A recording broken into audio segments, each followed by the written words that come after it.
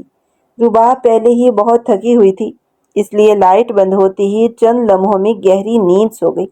تقریباً 5-10 منٹ بعد سائمہ نے آہستہ سے اسے آواز دی، رباب۔ جب اسے یقین ہو گیا کہ رباب سو چکی ہے تو وہ خاموشی سے اٹھ کر باہر آ گئی۔ اس نے سوچا کہ پلر کے پیچھے کھڑی ہو کر انتظار کرتی ہے، جب اسفند یار آئے گا تو وہ کچھ ایسا کرے گی کہ انہیں بھی اندازہ ہو جائے تماشا کیا ہوتا ہے۔ وہ خود سے بڑبڑانے لگی، تم دونوں نے میرا بہت تماشا بنایا ہے، اب تم دونوں کو بھی احساس ہوگا کہ تماشا کس چیز کا نام ہے۔ میں اکیلی تنہا اذیت کا شکار ہوں اور تم دونوں اپنی اپنی خوشیوں میں مگن ہو، کسی کو میرا احساس ہی نہیں۔ وہ خود سے مسلسل باتیں کرتی جا رہی تھی اور اپنی غلطی کو خود ہی درست ثابت کرنے کی کوشش کر رہی تھی، کیونکہ اس کا ضمیر اندر ہی اندر اسے اس سب سے روک رہا تھا، مگر اس کی جلن اور حسد نے اسے اندھا کر دیا تھا۔ وہ رباب کی محبت، خلوص اور اپنائیت کو برداشت ہی نہ کر سکی۔ حسد انسان کو اندھا، گونگا اور بہرا بنا دیتا ہے، نہ اسے کچھ سمجھ آتا ہے اور نہ ہی سوچنے سمجھنے کی صلاحیت باقی رہتی ہے۔ وہ انسان سے ایسے گناہ کروا دیتا ہے جن کا ازالہ شاید کبھی ممکن نہ ہو، پھر وہی انسان ساری زندگی اپنی ہی حسد کی آگ میں جلتا رہتا ہے۔ سائمہ جیسے ہی رباب کے پاس سے اٹھنے لگی، اس کی کلائی میں پہنی ہوئی چوڑیاں بج اٹھیں۔ اسی لمحے اس کے ذہن میں ایک اور نہایت مکروہ خیال آیا۔ اس نے فوراً اس کے خیال پر عمل کیا، جلدی سے رباب کی کلائیوں میں پہنی چوڑیاں توڑ کر اس کے بستر پر پھیلا دی۔ اس وقت تک جلن اور حسد نے اس کے سوچنے سمجھنے کی صلاحیت کو اس قدر مفلوج کر دیا تھا کہ اسے اندازہ ہی نہ ہو سکا کہ وہ کتنی بڑی غلط حرکت کر رہی ہے۔ پھر وہ تیزی سے کمرے سے باہر آ گئی اور پلر کے پیچھے اس انداز سے کھڑی ہو گئی کہ وہ تو سب کچھ دیکھ سکتی تھی مگر اس پر کسی کی نظر پڑنا تقریباً ناممکن تھا۔ وہ خاموشی سے انتظار کرنے لگی۔ اسی دوران سیڑھیاں چڑھتے ہوئے مہرین شاہ اوپر آ رہی تھی۔ ان کی نظر اسفند یار کی پشت پر پڑی مگر اسفند یار انہیں نہ دیکھ سکا۔ سائمہ بددستور چھپ کر کھڑی رہی۔ مہرین شاہ نے جو منظر دیکھا اس نے انہیں بھی حیران کر دیا۔ سائمہ کے دل میں مسکراہٹ پھیل گئی کیونکہ وہ جیسا چاہتی تھی سب کچھ ویسا خود بخود ہو گیا اور اسے مزید کچھ کرنے کی ضرورت ہی پیش نہ آئی۔ دوسری طرف فضا نے مسکراتے ہوئے آنکھیں کھولیں اور اپنے پہلو میں لیٹے ہوئے اپنے شوہر پر ایک محبت بھری نظر ڈالی۔ بے اختیار اس کے لبوں پر شکر کا تبسم آ گیا۔ ان کی شادی کو بھی 2 مہینے گزر چکے تھے۔ وہ آئینے کے سامنے کھڑی تیار ہو رہی تھی کیونکہ اس کے شوہر کو اس کا سجنا سنورنا بہت پسند تھا، اس لیے وہ دل سے تیار ہوتی تھی۔ اچانک اس کے شوہر نے پیچھے سے آ کر اسے باہوں میں بھر لیا۔ وہ اپنے خیالوں میں گم تھی، اس لیے چونک گئی۔ آپ بھی نا؟ اس نے پیار سے اسے خود سے ذرا دور کیا۔ نوید شاہ نے اسے اپنی طرف موڑ کر اس کی پیشانی پر محبت سے بوسہ دیا اور پھر بھرائی ہوئی آواز میں بولا، شکریہ میری جان، تم نے ایک ذہنی معذور اور ادھورے انسان کو مکمل کر دیا۔ اس کے لہجے میں کرب تھا۔ فضا فوراً تڑپ کر اس سے الگ ہوئی اور بولی، بس کریں نوید شاہ، جب دیکھیں یہی بات کرتے رہتے ہیں، پلیز خود کو ایسے مت کہا کریں۔ اس نے محبت بھری سرزنش کی۔ نوید شاہ مسکرا دیا، پھر سنجیدگی سے بولا، ویسے حقیقت یہی ہے کہ تم نے مجھے اپنا کر میرے ادھورے پن کو مکمل کر دیا۔ تمہارا میری زندگی میں آنا میرے لیے اللہ کی بہت بڑی نعمت ہے۔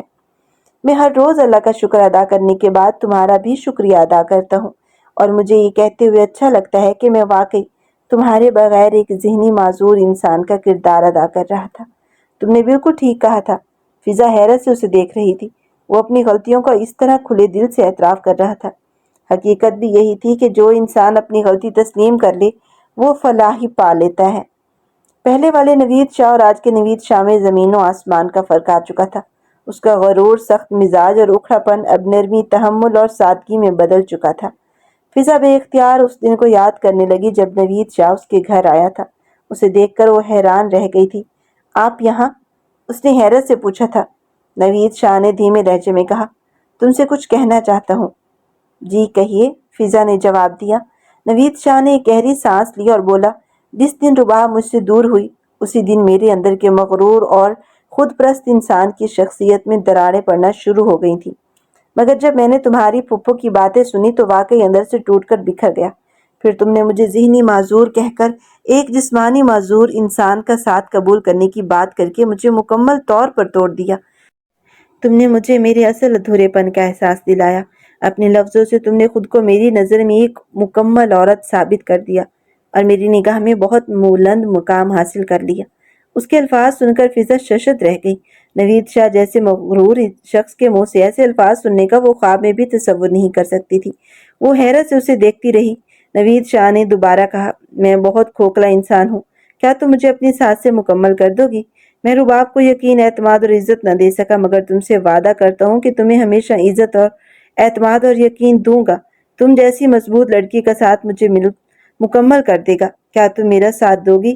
فضا نے اس وقت یہی سوچا تھا کہ ہر رشتے میں ابتدا ہی سے محبت ہونا ضروری نہیں ہوتی۔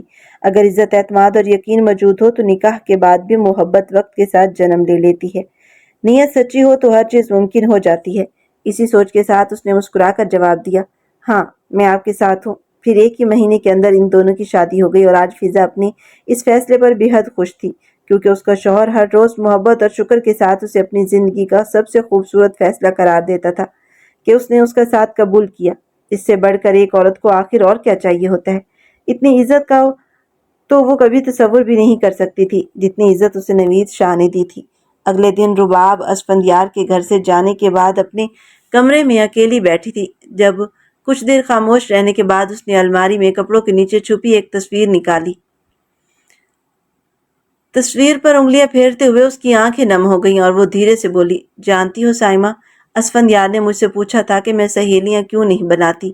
میں اسے کیا بتاتی کہ تم نے دوست بن کر مجھے ایسا زخم دیا ہے جس کے بعد مجھے کسی اور کو دوست بنانے کی ہمت نہیں رہی، اور میں اسفندیار کو کبھی بھی یہ نہیں بتاؤں گی کہ تم نے دوست بن کر میرے ساتھ کیا کیا، کیونکہ تم کبھی اس کی محبت تھی۔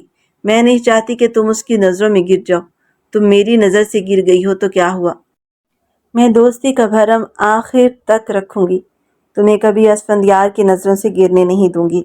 وہ تصویر پر ہاتھ پھیرتے ہوئے مسلسل رو رہی تھی، جیسے واقعی سائمہ اس کے سامنے بیٹھی ہو اور وہ اپنا دل اس کے سامنے کھول رہی ہو۔ اتنے میں اچانک اسفندیار نے اس کے ہاتھ سے تصویر کھینچ لی اور سخت لہجے میں بولا، اس تصویر کو پھاڑ کر پھینک دینا چاہیے۔ میں تو سمجھتا تھا اس نے صرف مجھے دھوکہ دیا ہے، اس لیے خاموش رہا کیونکہ میں نہیں چاہتا تھا کہ وہ تمہاری نظروں سے بھی گر جائے۔ آخر وہ تمہاری سب سے اچھی دوست تھی، مگر مجھے کیا معلوم تھا کہ وہ تو ہم دونوں کی نظروں سے گر چکی ہے اور ہم دونوں کی مجرم بن چکی ہے۔ وہ جیسے ہی تصویر پھاڑنے لگا تو رباب نے گھبرا کر فوراً اس کا ہاتھ روک لیا اور بے اختیار بولی، اسے مت پھاڑو، یہ میری دوست کی آخری نشانی ہے۔ کبھی کبھی اس سے بات کر کے اپنی پرانی یادیں تازہ کر لیتی ہوں۔ اس کی آنکھوں سے آنسو بہہ رہے تھے۔ وہ روتے ہوئے بولی، اگر اس نے گناہ کیا ہے اور ہماری زندگیاں برباد کی ہیں تو ہم نے بھی تو اس کے ساتھ مذاق کر کے اس کا دل توڑا تھا۔ غلطی کچھ نہ کچھ ہماری بھی تھی، شاید ہماری ہی کسی غلطی نے اسے اس گناہ تک پہنچانے پر مجبور کیا۔ پھر صرف ہم ہی اسے کیوں الزام دیں؟ اس گناہ میں کہیں نہ کہیں ہمارا بھی حصہ بنتا ہے۔ رباب کی باتوں نے اسفندیار کو لاجواب کر دیا۔ چند لمحے خاموش رہنے کے بعد رباب دوبارہ بولی، اگر کبھی اسے اپنے گناہ کا احساس ہو جائے اور وہ ہم سے معافی مانگے تو مجھ سے وعدہ کرو، ہم دونوں اسے معاف کر دیں گے۔ اسفندیار نے گہرا سانس لیتے ہوئے کہا، تم جو چاہو سوچ لو، مگر میرے لیے یہ سب اتنا آسان نہیں ہے، وقت آنے پر دیکھا جائے گا۔ یہ کہہ کر اس نے تصویر واپس اس کے ہاتھ میں تھما دی اور اپنے کمرے میں چلا گیا۔ ویسے بھی دونوں کے کمرے ساتھ ساتھ تھے، وہ تو صرف اپنی ایک فائل لینے واپس آیا تھا، مگر رباب کے رونے کی آواز سن کر رک گیا اور انجانے میں سب کچھ سن بیٹھا۔ ادھر سائمہ روتے ہوئے ساری بات اپنی ماں اور نمرا باجی کو بتا چکی تھی۔ اس کی ماں چاہ کر بھی اسے کچھ نہ کہہ سکی کیونکہ وہ پہلے ہی شدید پچھتاوے میں جل رہی تھی۔ اس کے والد نے صرف اتنا کہا کہ وہ اپنی بیٹی کا حوصلہ بڑھائیں تاکہ وہ اپنے گناہ کا اعتراف کرے اور جن لوگوں کے ساتھ ظلم کیا ہے ان سے معافی مانگ سکے۔ نمرا باجی اسے سمجھا بجھا کر جا چکی تھی، جبکہ نور شاہ اس کے پاس بیٹھی ہوئی تھی۔ سائمہ روتے روتے تھک کر نڈھال ہو گئی تھی اور اب گہری نیند سو چکی تھی۔ نور شاہ اسے دیکھتے ہوئے سوچ رہی تھی کہ ان کی بیٹی تو ہمیشہ سے ٹاپر رہی تھی، پھر وہ اتنے نیچے کیسے گر گئی؟ وہ اتنا بڑا گناہ کیسے کر بیٹھی؟ اسے اپنی سہیلی اپنی بہن پر بھی رحم نہ آیا۔ آخر ان کی تربیت میں ایسی کون سی کمی رہ گئی تھی؟ انہیں لگ رہا تھا جیسے وہ خود ایک ناکام ماں ثابت ہوئی ہیں۔ وہ اپنی ہی نظروں میں گر چکی تھی۔ دوسری طرف وہ اسفندیار اور رباب کے ظرف کے بارے میں سوچنے لگی۔ اس سارے واقعے کے دوران دونوں میں سے کسی نے بھی سائمہ کا نام نہیں لیا تھا۔ اگر وہ چاہتے تو اسی دن سب کے سامنے اس کا نام لے سکتے تھے۔ شاید بات کا رخ ہی بدل جاتا، شاید اتنا ظلم نہ ہوتا۔ یہ سوچتے ہوئے نور شاہ کی آنکھوں سے آنسو بہنے لگے۔ پھر انہوں نے ہمت کر کے نوید شاہ کو فون ملایا اور کہا، بیٹا پلیز اسفندیار، رباب اور گھر کے سب لوگوں کو میرے گھر لے کر آؤ، مجھے ایک بہت ضروری بات سب کے سامنے بتانی ہے، ایک ایسا سچ جس کا جاننا سب کے لیے ضروری ہے۔ نوید شاہ نے اس کی بات فوراً مان لی۔ پھر بڑی مشکل سے اس نے اسفندیار کو بھی راضی کیا کہ وہ واپس حویلی چلنے کے لیے تیار ہو جائے۔ صرف نوید ہی تھا جو اسے منا سکتا تھا۔ ایک ہفتے بعد آج سب لوگ خاور شاہ کی حویلی میں جمع تھی۔ ہر شخص حیران اور پریشان تھا کہ آخر ایسا کیا ہونے والا ہے۔ اس طرح سب کے سامنے سچ واضح ہونے کے بعد سائمہ ندامت سے بھرے دل اور آنکھوں میں آنسو لیے رباب اور اسفندیار کے قدموں میں جا بیٹھی اور کانپتی ہوئی آواز میں دونوں سے معافی مانگنے لگی۔ اس کے پچھتاوے نے ہر دل کو نرم کر دیا تھا، اس لیے دونوں نے بنا کسی شکوے سے اسے معاف کر دیا۔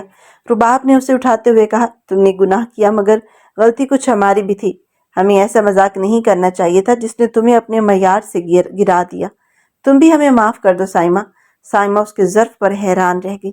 وہ جانتی تھی کہ ٹوٹی ہوئی دوستی پہلے جیسی کبھی نہیں ہو سکتی، مگر معافی مل جانا بھی اس کے لیے کسی نعمت سے کم نہ تھا۔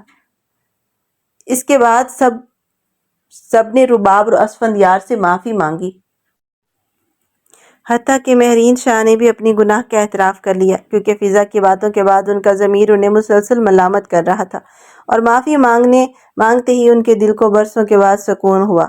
اسفندیار اور رباب نے ہمیشہ کی طرح اعلیٰ ظرفی کا مظاہرہ کرتے ہوئے بغیر کسی طعنے کے سب کو معاف کر دیا۔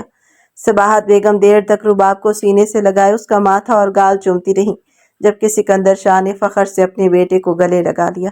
سکندر شاہ نے دونوں کو حویلی میں مستقل رہنے کی خواہش ظاہر کی، مگر اسفندیار نے محبت سے معذرت کرتے ہوئے بتایا کہ ان دونوں کا کیریئر ملتان میں ہے، اس لیے وہ وہیں رہیں گے، اور کسی نے بھی ان کے فیصلے پر اعتراض نہ کیا کیونکہ اب سب جان چکے تھے کہ دونوں ایک دوسرے کے لیے بہترین ہمسفر ثابت ہوئے ہیں۔ 3 سال بعد ایک شاندار تقریب میں اعلان ہوا، آج کی ٹاپر مسز رباب اسفندیار شاہ کو دعوت دی جاتی ہے کہ وہ اسٹیج پر تشریف لا کر اپنا گولڈ میڈل وصول کریں۔ رباب پروقار انداز میں اسٹیج پر پہنچی اور اجازت لے کر بولی، اکثر کہا جاتا ہے کہ ہر کامیاب مرد کے پیچھے ایک عورت کا ہاتھ ہوتا ہے، مگر میں پہلی عورت ہوں جو یہ فخر سے کہہ سکتی ہے کہ میری کامیابی کے پیچھے ایک مرد کا ہاتھ ہے، میرے بہترین دوست، بہترین ساتھی اور میرے شوہر اسفندیار شاہ کا۔ اگر ان کا یقین، اعتماد اور حوصلہ میرے ساتھ نہ ہوتا تو شاید میں کبھی یہاں تک نہ پہنچ پاتی۔ اس لیے میں یہ گولڈ میڈل انہیں وقف کرنا چاہتی ہوں اور چاہتی ہوں کہ وہ میرے ساتھ کھڑے ہو کر اسے وصول کریں۔ اجازت ملنے پر اسفندیار اپنے 2 سالہ بیٹے کا ہاتھ تھامے اسٹیج پر آیا۔ تالیوں کی گونج میں تینوں نے ایک ساتھ میڈل وصول کیا تو صباحت بیگم اور سکندر شاہ کی آنکھیں فخر سے نم ہو گئیں۔ رات کو گھر آ کر رباب نے اسفندیار کے سامنے کھڑے ہو کر مسکراتے ہوئے کہا، thank you for being my life. تم میری زندگی میں آئے، یہی میری سب سے بڑی کامیابی ہے۔ تم نے مجھے یقین دیا، عزت دی، اعتماد دیا اور ہر بار میرے خوابوں کو اپنے خواب بنا لیا۔ آئی لو یو سو مچ اسفندیار۔ اسفندیار نے محبت سے اس کا ماتھا چوما اور کہا، آئی لو یو ٹو مائی جان۔ پھر مسکراتے ہوئے اسے بتایا کہ یونیورسٹی میں اس کے لیے لیکچرر کی جاب منظور کر لی گئی ہے۔ رباب نے اشارت سے کہا، میں آپ دونوں کو زیادہ وقت دینا چاہتی ہوں۔ اسفندیار نے اس کے ہاتھ تھام کر جواب دیا، اور تم ضرور دو گی، مگر اپنی خواب بھی جیو گی، کیونکہ تمہاری کامیابی میری خوشی ہے۔ وہ جانتی تھی کہ وہ اس بحث میں کبھی نہیں جیت سکتی، اس لیے مسکراتے ہوئے اس کے گلے لگ گئی۔ اتنے میں ان کا ننھا بیٹا دوڑتا ہوا آیا اور دونوں کے درمیان سمٹ گیا۔ اسفندیار نے دونوں کو اپنی باہوں میں بھر لیا۔ چاندنی ان تینوں پر برس رہی تھی اور یوں محسوس ہو رہا تھا جیسے آسمان بھی ان کی محبت، یقین اور وفا کی اس خوبصورت داستان پر مسکرا رہا ہو، کیونکہ بعض رشتے محبت سے نہیں بلکہ اعتماد سے شروع ہوتے ہیں، اور جب اس اعتماد میں عزت، اخلاص اور وفا شامل ہو جائے تو وہی رشتہ زندگی کا سب سے خوبصورت عشق بن جاتا ہے۔